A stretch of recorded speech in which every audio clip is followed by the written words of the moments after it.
Hey there, I have very amazing thing to share with you. Want to know a tool that can completely transform your gradient thing in Illustrator?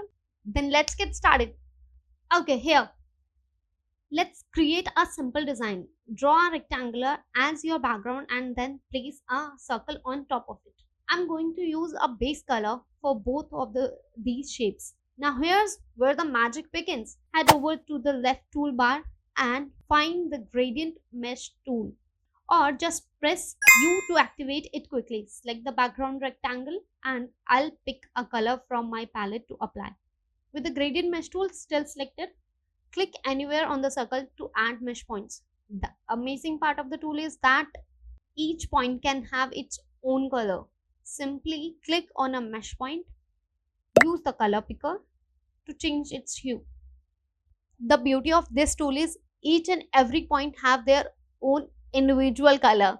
You can select any shade or any color you want with a single point. You can pick a point and use your color picker to change its color. You can move your mesh point around to change how colors flow within the shape.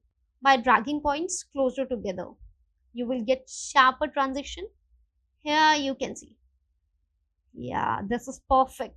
See how this sharp thing is created just to move this point here. Perfect for simulating shadows or highlights.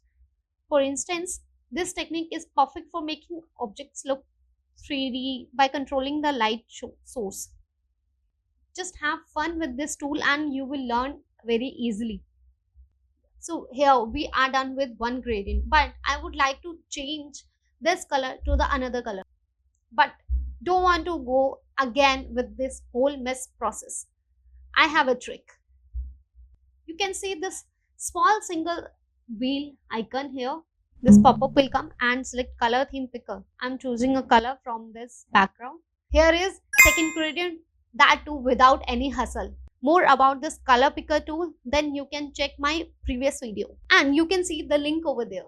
Here are very quick tips to use this gradient mesh tool. Start with simple shapes like circle, rectangle that actually help you to understand how to use this gradient mesh tool. The fewer points, the easier to control the mesh, and add more points only when it is necessary. If you enjoyed this video and want to see more Illustrator tips, just subscribe, like and comment below if you have any query or any doubt in Illustrator and logo designing.